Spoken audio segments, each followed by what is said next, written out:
Hi, it's me again with CorelDraw Tips and Tricks. Somebody is trying to make this wavy line, and they're using, it's pretty smart, using polygon, under polygon flyout, the common shapes, and get this horseshoe looking thing, holding down the control button so it'll be perfectly, no matter what size it is.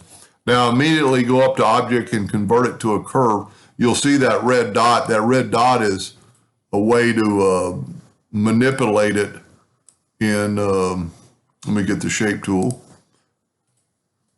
and make make it pretty cool design. Do anything you want with it. So let's spit it back to normal. But go ahead and go to object and convert it to a curve.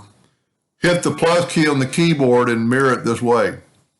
Grabbing this corner node and just have it snap right to there. Now go ahead and weld it. Now we need to make it something easy to remember. So let's, with our ratio lock, let's make it 4 inches. Now he's having trouble duplicating because he thinks, well, it's 4 inches, so let's duplicate it 4 inches. Well, 4 inches doesn't work. If we Control D and duplicate it, we're off. So parallel dimension tool, pretty cool tool to measure stuff. You actually need that node right there to be on top of that one when it moves. So let's go from node to node, and you see it is 3.43. So let's change our nudge factor to 3.43. Let's get rid of that. Let's Control D and make a duplicate and move it over as many times as you want.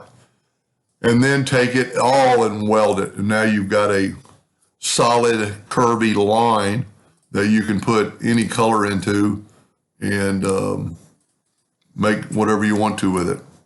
Always remember with a Smart Fill tool, it makes a new object, so take it away if you want to get rid of the outline.